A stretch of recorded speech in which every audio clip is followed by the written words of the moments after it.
各位观众朋友，大家好，欢迎收看7月7日 AM 新闻，我是嘉豪。今发生什么大事代，头先就来报您知。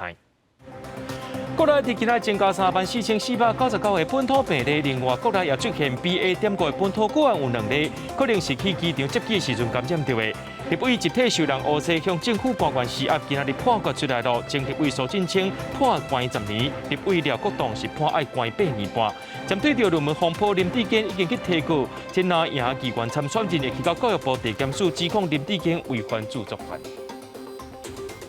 节目一开始，赶紧来关心咱国内净消息。国内伫今仔日增加34499个本土病例，有95个人死亡，而且咱国内也出现 Omicron 变种病毒 BA.5个本土个案，有2人感染。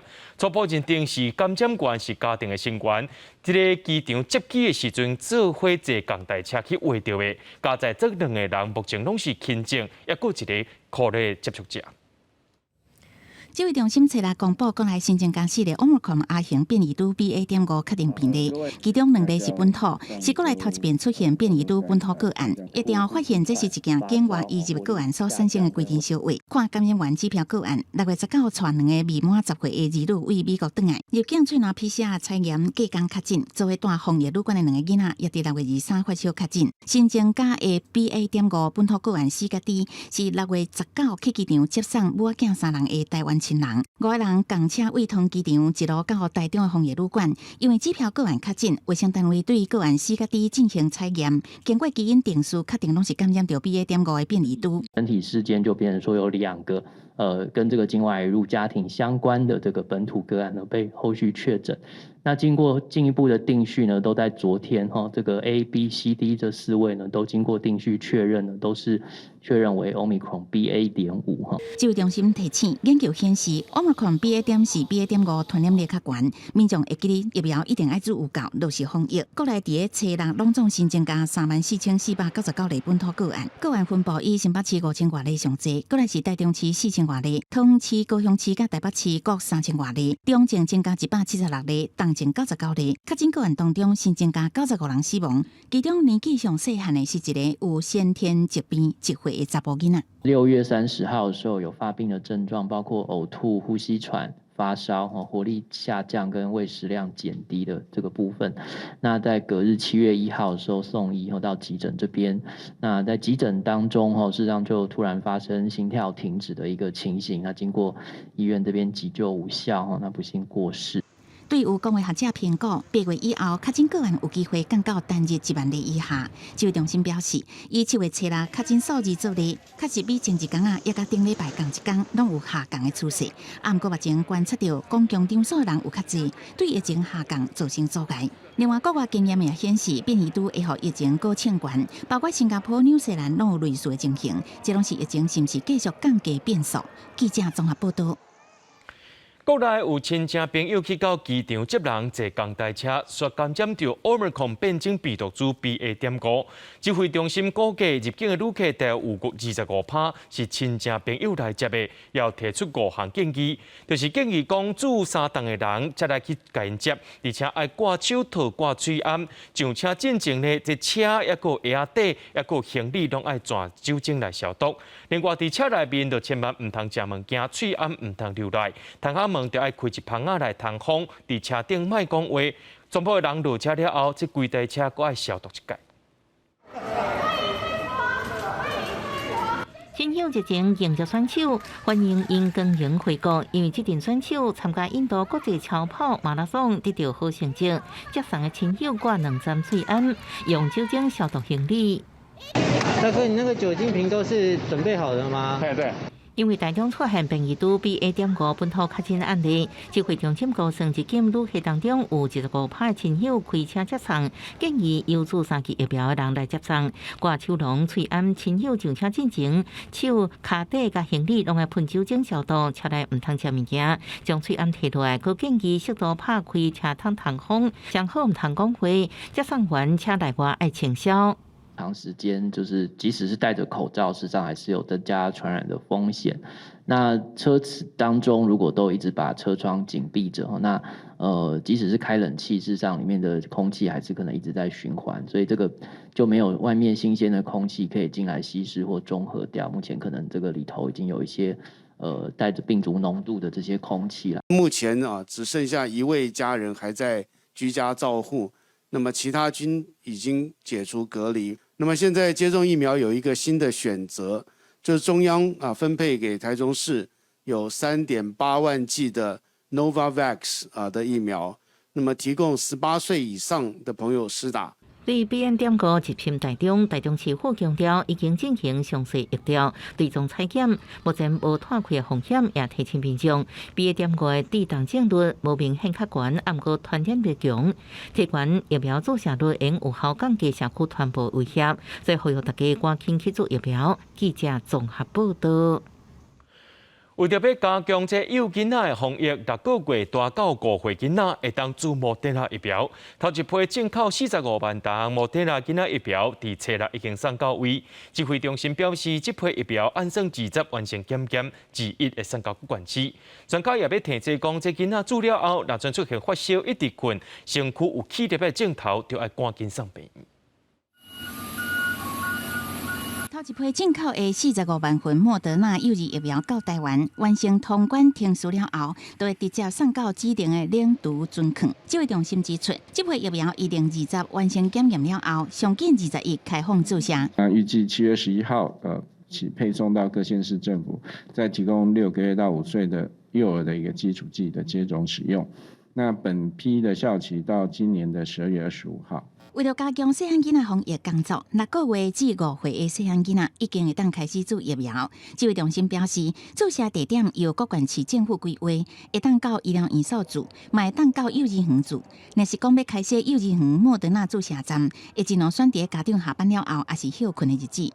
施打的时间就是尽量就是家长那可能是晚上下班的时间或假日啊，然后另外就是场地的舒适性，那这都要考量。专家表示，细汉囡仔注射了后，可能出现急性过敏，注射所在的红肿疼的情形，暗过出现心肌炎的机会无悬。那心肌炎通常是第1个礼拜要小心不过幼儿的心肌炎的机会远比青少年低啦。再来，这个礼拜活力是不是很正常，还是蹦蹦跳跳的食欲是不是还是很好？有没有跟你讲说哪里痛啊？没精神？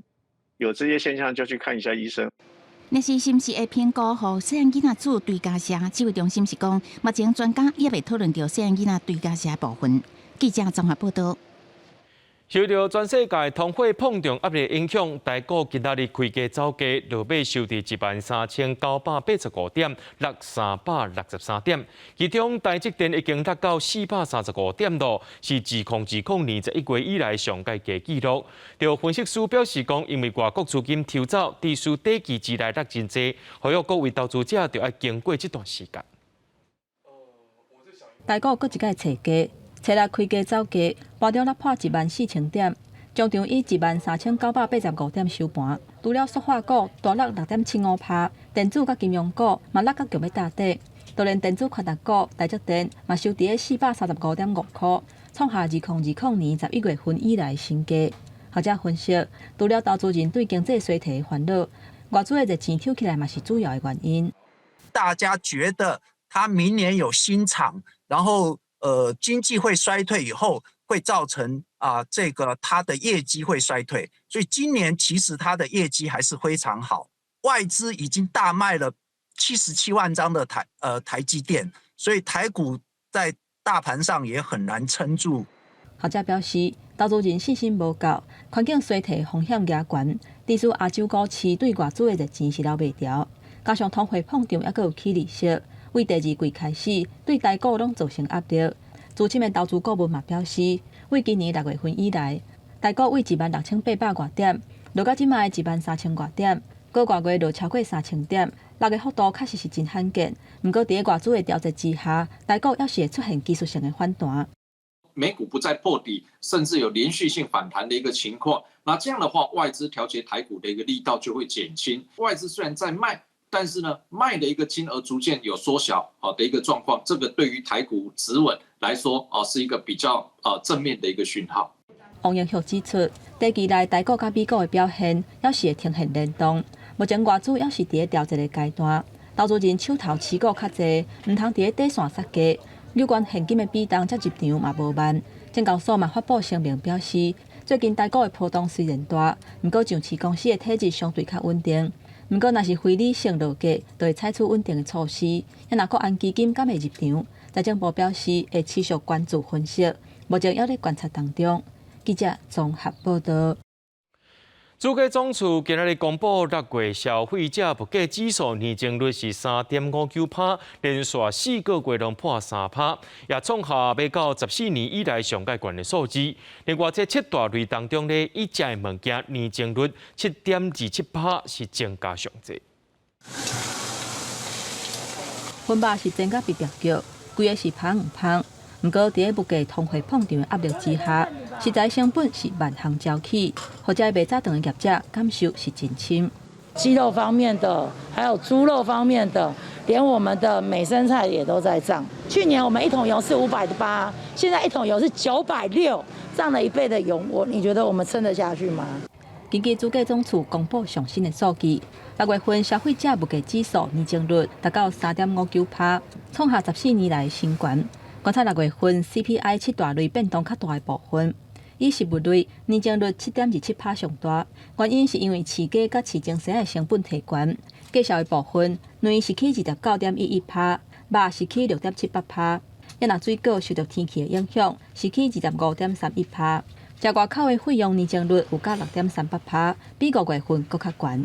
以前的物价都是比较低而且平稳嘛，大概都2%以内嘛。所以这个数字大于3%，而且4个月，而且这个又创下近14年来最高，物价压力当然是比较大。我想在行政院的层级呢，会看下半年的这个整个国际的趋势跟国内的状况会去做滚动性的检讨应应。王美花表示，行政院专案小组会随时检讨，来因应稳定物价。国内电钱新汇率7月初1实施，平均起的幅度是8.4%。其中工业用电大户是起15%，虽然餐饮业是列伫无起价名单内底，不过对业者来讲，原物料价上加悬带来压力也是真大。到目前，不管是餐饮业或者观光所属的这些产业，端靠内需市场是不够的，所以有必要开放让经济能够活络起来。我想，对于将来解决这个通膨的问题才有解了。柯书博嘛呼吁中央，都要赶紧开放边境，复苏经济。才当真正解决危机，互各种的产业会当找到出路，增加消费量，除了会当甲成本压落来，嘛会当互产业增加收入，较有法度来对抗通货膨胀。记者综合报道。新竹市长林志坚去互国民党议员王宏维逼讲，伊的论文是抄的。林志坚昨也开记者会说明，今仔日也去提告。林志坚认为讲，这是国民党的政治作战，故意要抹黑伊的人格。市令宣告，新竹市长林志坚逼出论文抄袭的争议，除了第一时间开记者会驳回，找来委任律师去新竹地检署提告。台北市议员王宏维涉嫌加重诽谤，林志坚展开反击。伊讲6月份去互定调的时阵，就有听讲国民党立委去台大甲中华大学讨伊的论文，想要拍伊的名声。这一看就是认知作战嘛，然后就是人格摧毁的作战嘛。因为其实我当市长8年了，如果我在这个市长任内有贪赃枉法这种事情一定包不住的嘛。那才显然可能花了很多心力找不到林志坚这个人的问题。林志坚表示，国民党选举真正甲人造乌，嘛伫咧电台节目内底，搁一概驳回论文相关的争议。强调讲，台大国法所论文的资料是伊互伊正红的。佮讲伊过去读册过程是坎坎坷坷，万2届考大学拢考无掉。针对台北市长郭文德讲，伊逐工就顾甲人啉酒甲食饭，哪有法度写论文？林志坚嘛提出伊的讲法。吃饭是每天都要吃的啦，但是没有人每天在喝酒吧？他这种说法实在太廉价了。柯市长应该也知道我没有在喝酒应酬啊。不可能是为了选举就想要把一个人进行这个人格抹黑战。针对媒体民调指出，论文的代志，和国民党桃园市长参选人张善政的支持率提悬到48%。林志坚表示，民调会正做参考，要是希望选举透过提政见政绩，用正当的方法得到民众的支持。记者综合报道。台北市议员王宏伟指控林志坚的学术论文是共抄的，今仔日搁再指控林志坚论文唔那抄德科管理局的报告，搁抄品质过刊。国民党有各路为县市机关的参选人，今仔去到教育部加台北地检署检举告发。国民党立法院党团也质疑讲，这国安局长陈明通在替林志坚讲话，敢是咧替民进党出面解决这选举的国安问题呢？无共款县市的国民党县市议员参选人找来到台北地检署告发违反著作权法，质疑林志坚读中华大学硕士论文，抄德科管理局报告。笔卡人王宏伟阁指控，这篇论文阁涉嫌抄品质月刊。林志坚中华大学的硕士论文，它的抄袭率已经高达94.1%哦，这样子的一个抄袭啊，从这个品质月刊变成一个叫做没有品质的论文呐，哈！不要用提告的方式来混淆视听。对林志坚提告王宏伟加重诽谤，佮讲国民党有毁林小组，那也强调因是捍卫学术伦理甲著作权法，批评民进党强力护航，则是统林小组。民进党在提到国民党有所谓毁林小组啊，我觉得非常可笑哦。国民党是出来捍卫著作权法，我呼吁民进党不要再护航这些品格有问题的参选人，组成所谓宠林小组。林志坚台大硕士论文部分，国安局长陈明通表示，是林志坚提供资料，和另外一位研究生余正宏，只是余正宏比林志坚先毕业。国民党团表示，不管3人抄3人，敢讲陈明通温准学生论文有抄袭行为。你还主动跳出来澄清护航，我要问问国安局长，这是国安危机吗？这是国安危机吗？这是民进党的国安危机吗？有台湾大学甲中华大学双硕士的林志坚传出2本硕士论文拢抄袭争议，国民党团要求教育部、中华大学、台湾大学要依照学术伦理相关规定办理，也要科技部对德科的报告做到抄袭，要有所作为。记者综合报道。接续直接来看代志因端。伫2年前呢，国民党的立委陈超明、廖国栋，也个前民进党立委苏振清，甚至是这个前时代力量的党主席徐永平，涉嫌受厂商污洗，爱立委针对着公司法修法，向经济部的官员施压。这案件今日宣判，前立委苏振清去互判关10年上届当，其他人是差不多是7、8年。不过这4名立委拢表示讲，因是受冤屈的。会搁再上诉。国会前年爆发跨党派立委集体受污洗钱案件，前太平洋流通董事长李兴良涉嫌向立委污洗超过3000万，定价转台。检方依照贪污定罪起诉真侪名前任甲现任立委、甲国驻办公室主任等12人。经过法院将近2年审理，初6一审判决结果出来，除了李兴龙被判刑1年2个月，缓刑5年，所有立委全部拢有罪。他犯后呢，否认犯行，并且呢，就是说，跟李恒龙之间呢的往来呢是借款，这样子，或者是说是单纯的选民服务这种言辞来辩解呢，认为说犯后的态度不佳，应该要从重量刑。涉贪金额2580万，前民进党立委苏振清被判处10年刑期，涉嫌亲身出面甲办公室主任用收取800万污洗钱的国民党立委廖国栋判刑8年6个月。涉贪的南亚立委也个陈超明涉贪100万，判刑7年8个月。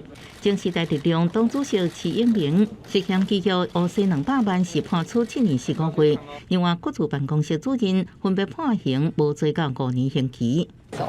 你自己觉得这个结果你可以接受吗？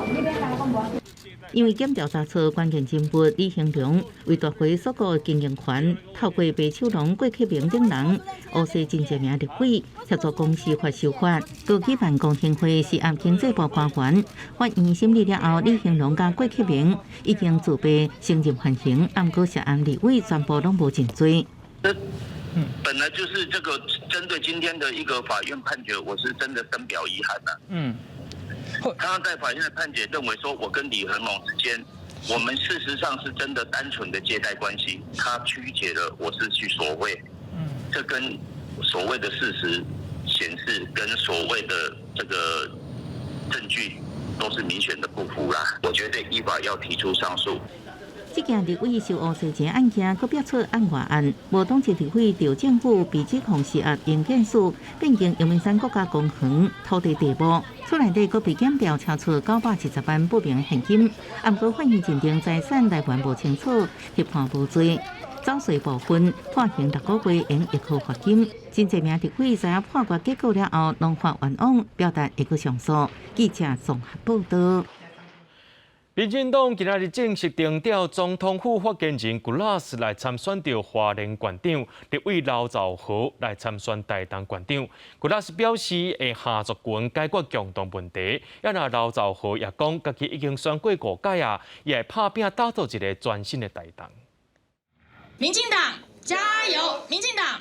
推出总统府甲国会优秀人才总统蔡英文，希望将嘉华东4县市营开创新局，尤其总统府发言人古拉斯礼拜头一选举就是参选花莲县长，伊表示首要动机就是打击恐惧，希望借参选互花莲人用自由表态家己的政治取向，有信心互花莲甲台湾人民嘉喜。花莲成了恐惧的总和，但是我要告诉大家，我是无惧之人。在花莲，我们必须跨族群、跨政党解决共同的问题，荣耀花莲。2018花莲县长市政会得票率超过7成，是超级艰困选区。民进党希望借古拉斯学经历甲全民期待努力，改变选情。另外，立委刘兆豪是第6摆被提名参选台东县长，强调头前5摆是感受真深，会努力打造南岛首都新台东。但再怎么艰困，总要有人在此奋勇向前。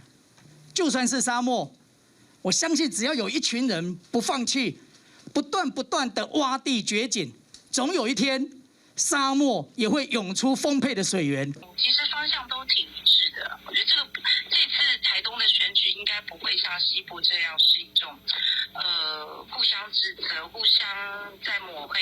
地方党部人士表示，刘兆豪若是个开拓原民选票，有机会将选情扭到5-5坡。进前直接表态参选前立委赖坤成提名无望了后，表示已经安打好心情，准备参选2024立委。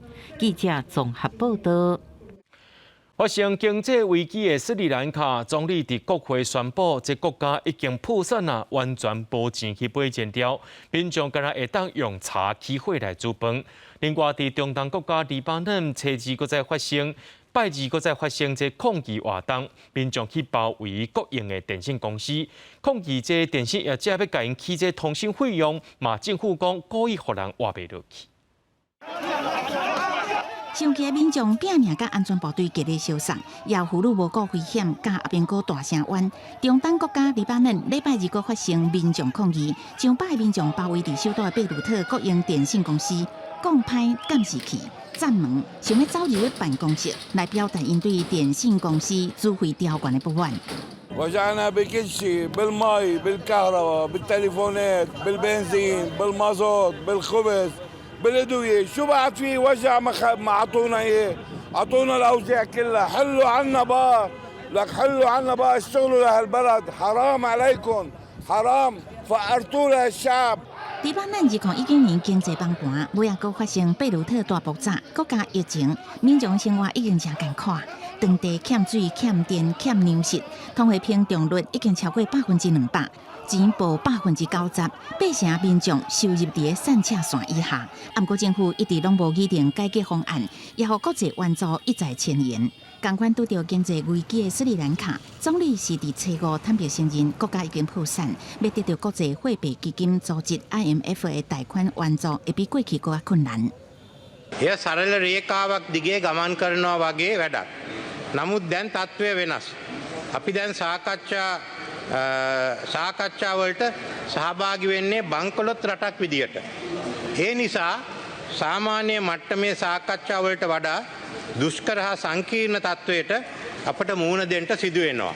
斯里兰卡因为政策失误、疫情也甲俄乌战争的冲击，物资严重欠缺，目前差不多无汽油，天然气也严重欠缺。燃料库伫要无啊，民众敢若会当喝茶来煮饭。甲即马已经发生就清件爆炸意外，苏国当局也派代表甲俄罗斯谈判，希望会当买到较俗的原油。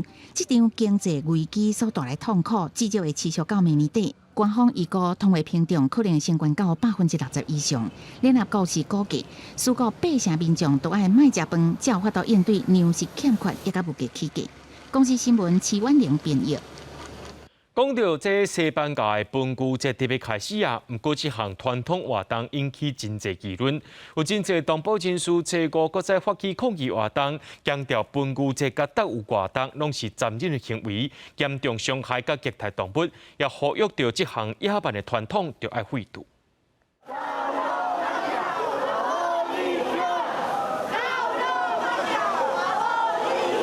穿苦凉衫、提皮纸对一阵白衫红领巾的抗议人士行去街路。西班牙有名的观光景点潘普洛纳车国有动保人士为维护动物权，抗议特别举行的特务活动甲圣菲尔宾节，也就是俗称的西班牙分居节。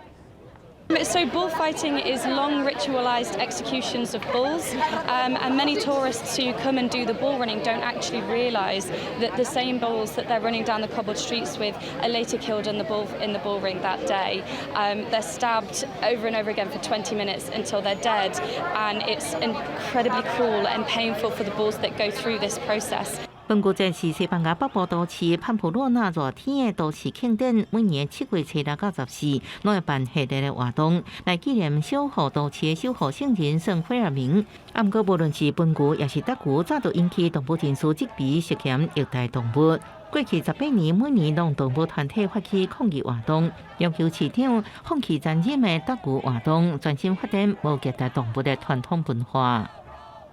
Todo esto de la tauromaquia es un poco prehistórico, por decirlo de alguna manera, por eso lo hemos hecho tan gráfico con dinosaurios que suben de toros y los corredores viniendo a decir que esto ya está un poco pasado de moda, que esto ya es muy antiguo y que bueno, que tenemos que evolucionar un poco. 根据西班牙特牛术的传统，场顶的特牛、台式特牛术，这只牛相关的底下血脉拢斗阵被灭绝，避免不幸的血筋继续延续。动物团体认为这种传统太过残忍，虽然这几年反特牛活动未少，也无法度抵抗这项带来观光效益。分居节正做当地重要经济活动，互原本20万的小城添80万的观光客。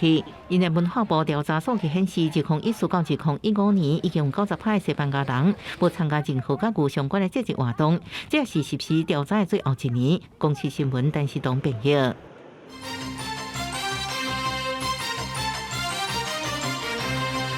财政部公布上届新的厝客负担能力指标，其中厝价所得比这项指标，叫做买厝的通过指数，平均是9.58倍。这代表讲民众薪水领到了后呢，是袂当开到半线，爱9年以上才会当买到厝。这款指数上悬是伫咧湘北，台北市买厝就爱开17年，新北市就爱开13年，而且这中南部县市这年增率也开始伫咧9悬啊。这显示讲，这中南部的厝价涨得起。中央银行今年相关利息1码半，每个月房贷利息增加1000多块。这互买伫文山区3房2厅，贷款也有600多万的利息是感觉挡不掉。购物的时候其实也有用宽限期，那等到宽限期过了，开始缴本金的时候，若负担在加重，确实对我们是一笔不小的负担，也会比较担心，就是如果持续在继续升息的话，其实对我们这种一般的购物族来说，那也是会变相这样薪资缩水的概念，还是不希望就是持续是升息的状况。内政部公布上新的房价负担能力指标，今年第一季全国房贷负担率38.55%，年前1.81%，其中湘北的房贷负担率超过一半，也就是房贷占家庭收入的比例一半以上。观察6都房贷所得比，台北市有16.22倍，代表爱17年无食无啉才会当买到厝；新北市12.85倍，买厝爱卖食卖啉超过13年；台中市11.26倍，台南市9.2倍，高雄市8. 6.89倍，桃园是7.87倍，全国是9.58倍。是不是因为政府打房？有些人可能会抛售，或者是期待房价下降，所以呢会希望购屋的脚步放缓。那所以在在第二季的部分呢，确实看到在整体的交易量呢是有比第一季有明显的降温许多。房仲分析，受到疫情相关利息的影响，最近房市买气有降温的情形，包括交易量看出的人拢变少，不过房价也是真悬。外界伫关心压差房的平均地权条例修法，内政部拼今年10月要完成修法。记者综合报道。台北市一个北投某一间国小的教职人员去互指控讲，伫咧2018年涉嫌体罚一个国小5年仔的囡仔，2个月内甲伊处罚这骷落去，佮跳起来，安尼做240个，去互家属要求赔偿96万。一审是判爱赔人16万5千块，双方上诉2审合议定认定学校侵害学生个人的人格发展权，依其本地判决。学校的大门无开，内底是空空，囡仔拢咧休热。原本去学校读册应该是无烦无恼，不过2018年，台北市北投的这间国校的教职人员，涉嫌甲一个国校5年的查甫学生体罚。他们会就是要小孩就是做那个就是体罚的一些高难度的动作嘛。当时发生这些事以后，他就是会有拒学的情况，所以他有好一阵子都不敢再去学校。那涉嫌不当管教，加上嘛指控讲学校对同才霸凌的行为是极外挂，互囡仔的分数几个所在拢受伤，甚至佫得着忧郁症，而且真惊去学校读册，所以提告诉请国赔，要求学校爱赔96万外。一审判学校爱赔16万5千块，双方上诉2审，合议定依其原本的判决，专案定宪。依据这个教育基本法第8条第2项的规定，纵然是基于辅导跟管教学生的目的，还是不可以让学生采取例如交互蹲跳啊、青蛙跳啊、兔跳或是其他类似的身体动作来作为处罚的手段。这个查甫学生因为物件几啊届拍无去，无愿意写代志发生的过程的单仔，加上拍查某学生的头，佫唔愿意回实的，这个查甫学生和学校发保庇跳，2个月内拢总跳240个。不过法官认定体罚的行为明确，侵害学生人格发展权。另外，虽然同学之间有当时发生纠纷，并无构成霸凌，不过法院认为老师爱伊伫咧同学的面头前，重新佫搬一届代志发生的经过，也是违反一般管教的措施。我们已经委屈很久了，也冤枉很久了啊。他说的是有事实，是这样子的方式，但是并不是他说的，那样子的，他所指控的这些东西。学校强调讲，迄当阵有成立调查小组，并无发现有学生霸凌。针对老师涉及体罚，伊嘛讲是甲家长的认知有争差。不过代志发生到大，对学生管教等等的方面，已经有要求老师爱做改善。记者综合报道。中国伫咧去年禁止台湾的往来了后，农委会辅导农民外销到日本等等的其他国家。今年这个往来特别无着时也开始要爆发，农委会定出3万吨的外销量，目前还佫差3成。不过农委会也强调，这产地介绍是凭英国国较悬，也讲说落来要推广这社会往来用食品的方式做外销。农民也希望讲这贸易商莫因为有外销奖励就无顾品质。中国无要买台湾的往来，农委会改推其他外销市场，今年依然以日本为主，超过1万8千吨。农委会主委陈吉仲表示，比去年成长7到8%，不过对照进前划出整体外销3万吨的目标，农委会承认无法度达到标准。不过陈吉仲强调，今年产地介绍不止稳调的高有气力，保障农民收益。更重要的是，我们让产地的价格每公斤在今年是维持24块。比去年的22块还高，跟大前年每公斤的产地价格20块还更高。外销目标3万吨，佫差3成。农委会指出，甲海运严重延前有关系。外销业者才减少出口。不过农委会口中的产地介绍，应该是指外销收购介绍。关表以内销为主往来产地介绍，平均差不多1公斤40块左右。农会跟农民他们拿的价格跟去年价格都差不多，没什么影响。政府力推往来外销到中国以外市场，也推出补贴甲奖励。不过，农民认为补贴可能有疑虑，因为捌传出有外销业者为领取奖励，却无顾品质，走去收还未够分的往来出口。屏东、台南刚要开始出的时候，贸易商为了要拿货嘛，大家都知道那个古坑的货比较便宜啊，他们就直接拿古坑的货就过去啊，这温系的啊。另外，外销往来几啊摆出现乌心生股价状况，损害产品形象。主会陈吉中表示，评估消费者即马较少买几粒往来，希望该推出用切的产品，用低温负40、80度的食品形式出口，希望让消费者更加方便买，来提高消费量。记者综合报道。伫咧台南呢，有一名带虾骨的查甫囡仔，因为这个学校的营养午餐有一项菜色，就是这往来南煎虾啊，食了后说是无法度喘气，规个面反乌，送病院诊断，认定是规身躯性的这个过敏反应。才知影讲这囡仔是对虾啊过敏，医生也要提醒家长讲，就要了解到过敏的资讯，而且也爱传这个肾上腺素的注射笔，互囡仔早伫身躯，若阵发生，才会当随时来处理。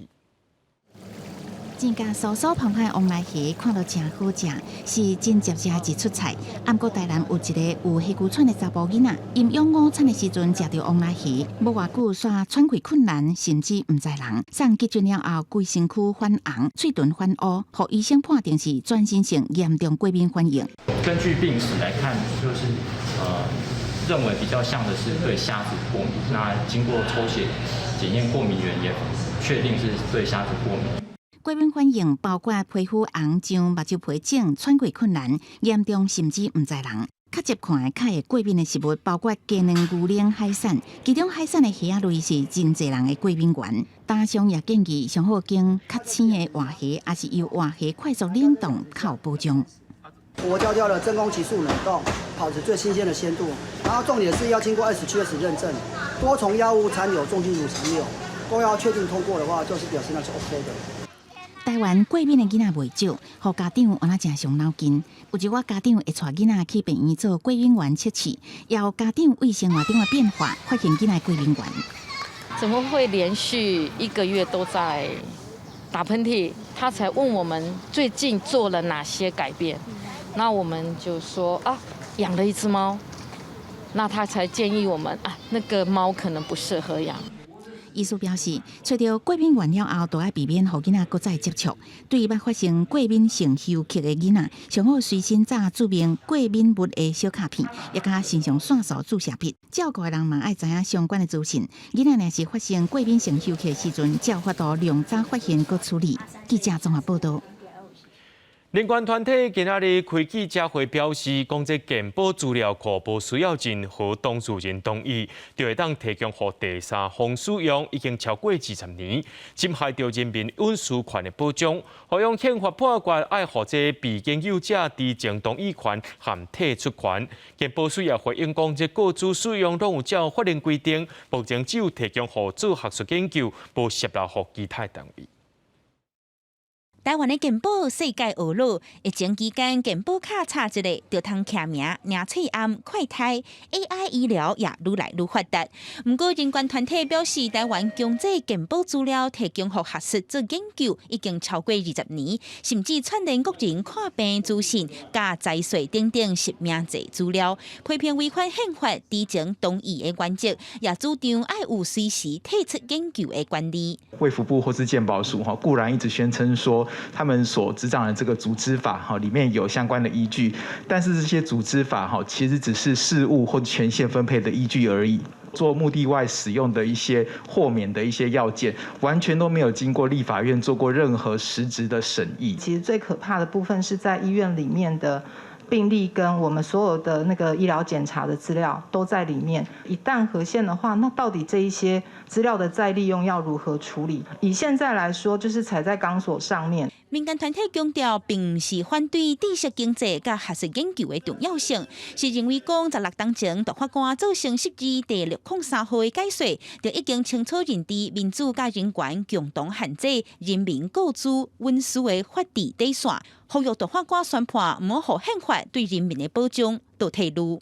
提供使用进前，阮拢是应该已经甲个人的资料先提掉啊。那有关退出款的部分，阮是咧还搁咧研究啦。健保署表示，个人健保资料拢伫法令规定下，只提供学术研究，也无提供健保署以外单位来调用。针对退出权，会等大法官宣判结果出来，才看安怎演技。民间团体也表示，如果宣判合宪，因拍算未来10年会搁上宪法法庭来捍卫权益。记者阿明真正派文台北报道。北京洞的粪扫山一直臭糊糊，这南投市民是真困扰。受到这粪扫运到外县市的减量减少，这南投市的粪扫却是愈来愈多。南投县政府试办这粪扫电浆处理计划，也搁要把这粪扫捆起来做法，希望会当减少粪扫的臭味。山西战楼县的粪扫山臭味一直出来，清洁队员伫现场来回喷除臭剂，也是无法度消除这个臭味。这个所在是南投市清洁队后壁，也是南投市居民最近2-3个月噩梦。味道会不会很重啊？会啊，很重啊，都晚上比较严重。戴着口罩都闻得很到，都闻得到，在家里面也都闻得到。所以我们都窗户都伸缩。南投市长宋怀林表示，目前逐天南投市的家户粪扫量是60吨，不过今年2月过年后，每个月粪扫外运量为原来1200吨，互县政府收减到剩100吨，所以粪扫所囤的量愈来愈悬，较无5个月时间，囤起来数量已经有8000吨这么多。慢慢的从我们这边往外扩到大概2公里以外的话，主要是我们的垃圾堆置的量太大了。然后加上最近几天有大雨有下雨，它下雨之后那个渗出水，它又加上天气又热，所以它会变成一个恶臭。1个月将近有1800吨的这个量啊，但是县政府才跟我们运出去100吨，那这相差了1000多吨啊，我们都不晓得该怎么处理。目前南投市粪扫临时囤放场拍包所囤的量已经有17000吨，国家所囤的8000吨粪扫。南投市公所希望县政府会当协助增加外运量，解决粪扫真臭的问题。环保局这边会来协助公所这边加强除臭还有环境卫生的一个维持工作。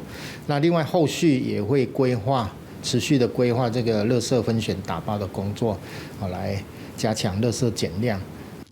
除了现主市粪扫拍包计划，南投县环保局甲市公所试办粪扫电浆处理试办计划，预定后礼拜11完成组装了后试运转，逐天上悬处理20吨粪扫，预定拢总处理300吨的粪扫量，希望会当互南投脱离粪扫真臭的情形。记者综合报道。讲到这超市大卖场的菜色果子，若过期了后随品，有影是真拍算。高雄寿山动物园甲大卖场合作推动熟食计划，把这过期的菜色果子送到动物园，或者动物加菜。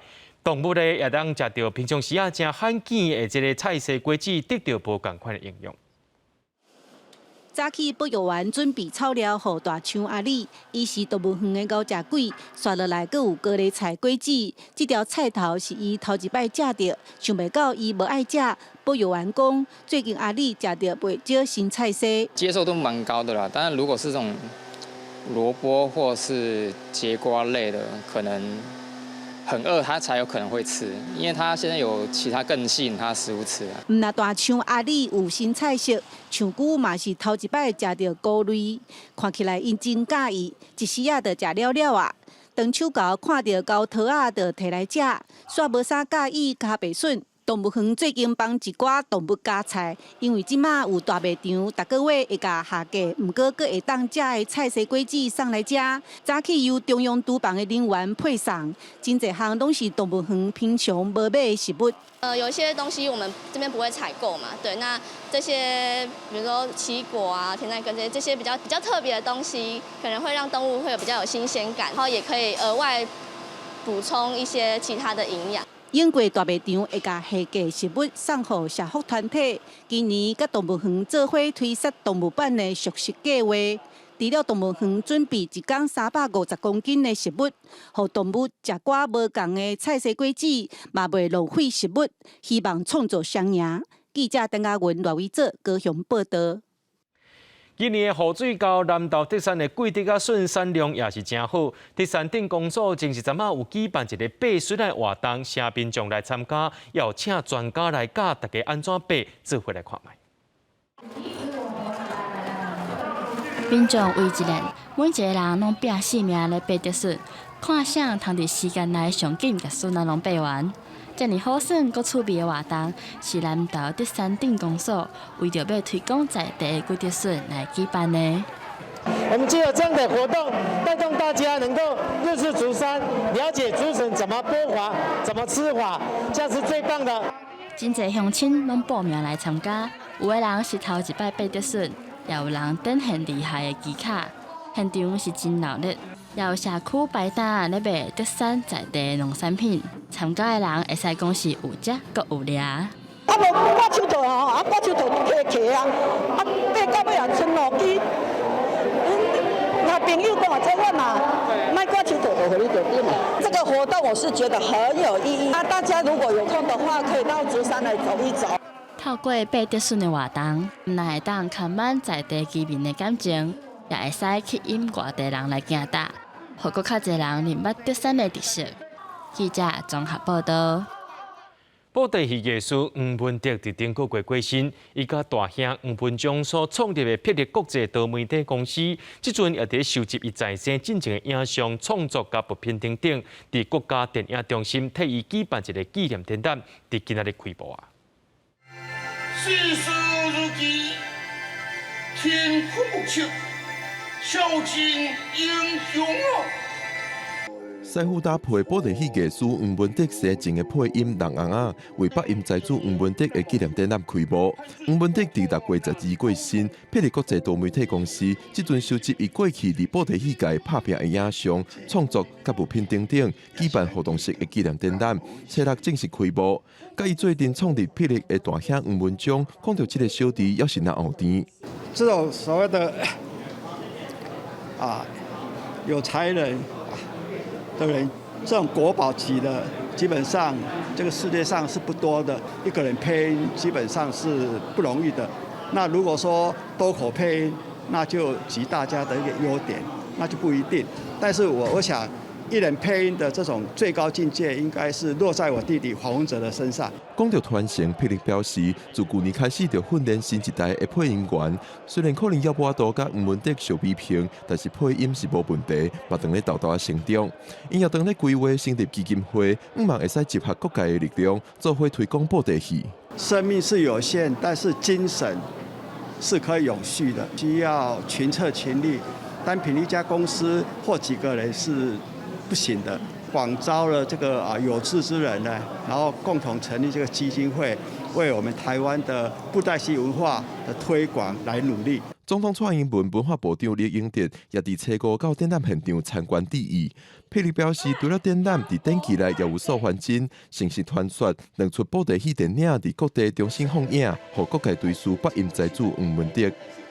记者郭本长随新北报道。明仔天气是好还是歹？做伙来看预报，您就知。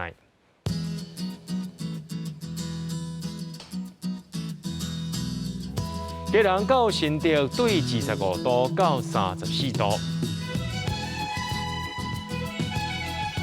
苗栗到云林对25度到34度，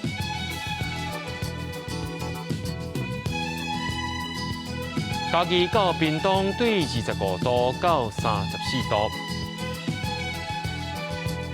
宜兰花莲台东对26度到33度，平湖金门马祖对26度到31度。感谢各位观众朋友收看今日暗新闻，我是嘉豪，明仔暗时7点咱再相会。